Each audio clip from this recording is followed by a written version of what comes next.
दनियोर central road के बाशिंदे जो है वो बड़े मायूस है इस हवाले से, यानी कि जो आवाम को अवामुन्नास जो गिलगित बल्तिस्तान की उसको इतना दीवार से लगाया जाए। पहले बात की गई कि फेज़ 1 में इसको कंप्लीट किया जाएगा। Why it has not been completed?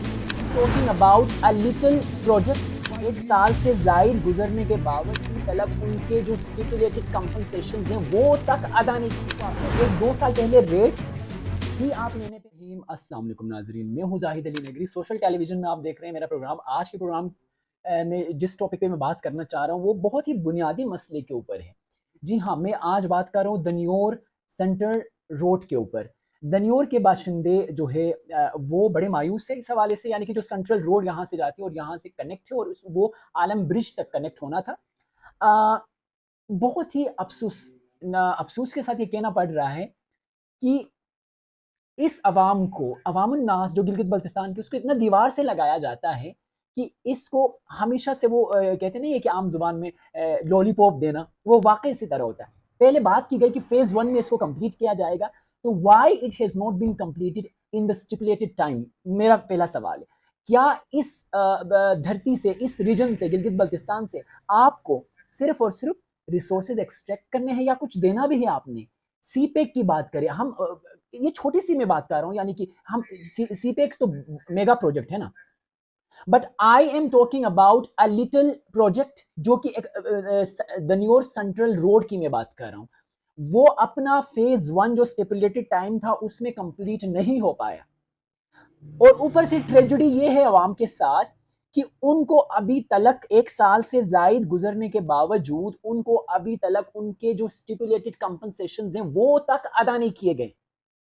आप जरा अंदाजा लगाइएगा कि अब हम जानते हैं गिलगित बल्तिस्तान के अंदर दनियोर एक स्ट्रेटेजिक एरिया बनता जा रहा है और यहाँ पे आए रोज इसके रेट्स बढ़ते जा रहे हैं। तो क्या आप एक्सपेक्ट करते हैं आवाम से कि वो इस बात को बर्दाश्त करें कि 1 साल पहले आपने लेट सपोज 65 लाख इसकी कनाल का बताया आपने और कंपनसेशन दिया भी नहीं आपने, और अब जाके जमीनों की आप रेट बताएं, जाहिर है करोड़ से भी ऊपर है, 1.5 करोड़।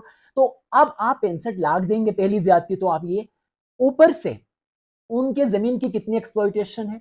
3-4 साल गुजरने के बावजूद यही हालात रहे तो आवाम को फिर से जाके जाहिर है उस रोड के ऊपर फिर बंद करना पड़ेगा। अपने अपनी जो मुल्का जगह है उनको वो बंद करेंगे, वहां पे जाके वो काश्तकारी करेंगे, यही हल रहेगा।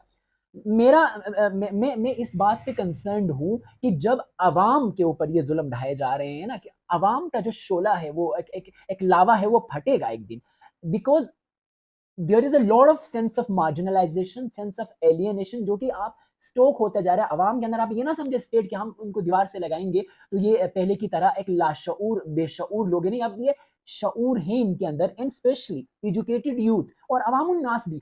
अब पाकिस्तानी स्टेट गिलगित बल्तिस्तान को एक बैकवर्ड एरिया नहीं समझ सकता एनी मोर, बिकॉज अब मीडिया एक्सपोजर है, सोशल मीडिया एक्सपोजर है, और जो यूथ है वो एक दूसरे से इंटरकनेक्टेड है, वो इन मसाइल को बार बार जिक्र करते हैं। अवाम के अंदर इतनी अवेयरनेस अब आ चुकी हुई है कि वो अपने इन छोटी छोटी चीजों पे जो बेसिक उनके हकूक हैं, infrastructure is the basic fundamental issue. Gilgit Baltistan, आप ये ना भूले कि गिलगित बल्तिस्तान इसलिए भी सेंसिटिव एरिया है कि यहाँ से सीपे का आपकी ओरिजिनेटिंग जो पॉइंट है वो गिलगित बल्तिस्तान है। अगर आप इसको इसी तरह दीवार से लगाते जाएंगे ना तो आपकी सीपे का मंसूबा भी डेंजर, इसको भी खतरा लाक हो सकता है, क्योंकि अवाम है। अवाम के ऊपर मैं ये बात डालना चाह रहा हूँ, एट द एंड आपने ही फैसला करना, because of course the power belongs to people. लोग, आप खुद फैसला करें कि आपको सड़क आपका बना के नहीं दिया जा रहा, कंपनसेशन नहीं दिए जा रहे, आप कब तक सोए रहेंगे? आप कब तक स्टेट की इस जुल्म जबर को तमाशाई बने रहेंगे? आप कब तक इसको सहते रहेंगे? आप मैं समझता हूँ कि स्टेट की इसमें बहुत मिजरेबली फेल्ड है। हमारी लोकल गवर्नमेंट तो जाहिर है टूथलेस गवर्नमेंट। यहाँ पे वो असेंबली में एक मजाही अंदाज में कहता भी हूँ कि जो पार्लियामेंट ऑफ पाकिस्तान या दूसरे प्रोविंशियल असेंबलीज हैं पाकिस्तान के, चारों असेंबलीज, उनमें लेजिस्लेशन होती है बाकायदा, तो वो तो जाहिर है। इसीलिए उस दिन हम आपस में भी बात कर रहे थे कि गिलगित बल्तिस्तान की असेंबली सो कॉल्ड, यहाँ पे आप लेजिस्लेट नहीं कर सकते, हमारे रिप्रेजेंटेटिव मेंबर्स वहाँ पे लेजिस्लेशन नहीं कर सकते, अपने हुकूक की बात नहीं कर सकते। कर भी सकते हैं तो वो ले दे के कोई वफाक की एक मतलब चाकरी वाली बात ही करेंगे, सॉरी टू से। ये हमारे गिलगित बल्तिस्तान की असेंबली गरीबों की असेंबली कह लें आप, क्योंकि इसमें जब तक लेजिस्लेशन नहीं होती असेंबली की कोई तुक ही नहीं बनता, ये बेमानी है ये। तो स्टेट हमें मजीद बेवकूफ बनाना छोड़ दें, अवाम फैसला करें कि क्या आप वाकई 1-2 साल पहले रेट्स ही आप लेने पे आमादा होंगे? Are you okay with that? Not at all. मैं समझता हूँ कि हमारे इंच इंच जमीन जो है वो सोने से भी बड़ी कीमत की है। गिलगित बल्तिस्तान की ज़मीनें ऑलरेडी हथियाने के बहुत सारे मंसूबे, चाहे वो रेवेन्यू एक्ट के फॉर्म में हो, चाहे वो खालिसा सरकार के जो ड्रकोनियन एक्ट्स हैं, ब्लैक लॉज हैं, उनको दोबारा आप रिवॉर्म करने वाले थे। उसके ज़रिए से आप ज़मीनें हथियाने और हमारे रिसोर्सेज एक्सट्रैक्ट करने की जो मनसूबाबंदी हो रही है, और अब भी जो रिसेंटली एक मनसूबा जो कि इम्प्लीमेंट भी हुआ, वो कौन सा? Green tourism. इसके ज़रिए से आपने तमाम हमारे पब्लिक प्रॉपर्टीज़ हैं, होटल्स एंड मोटल्स हैं, उनको आपने ऑलरेडी प्राइवेटाइज किया, और वो भी बगैर किसी स्टेक होल्डर को कॉन्फिडेंस में लिए हुए। सबसे बड़े स्टेक होल्डर्स हम है, अवाम है। We hold the power. So मैं ये कहना चाह रहा हूँ, अवाम को फैसला करना है at the end of the day.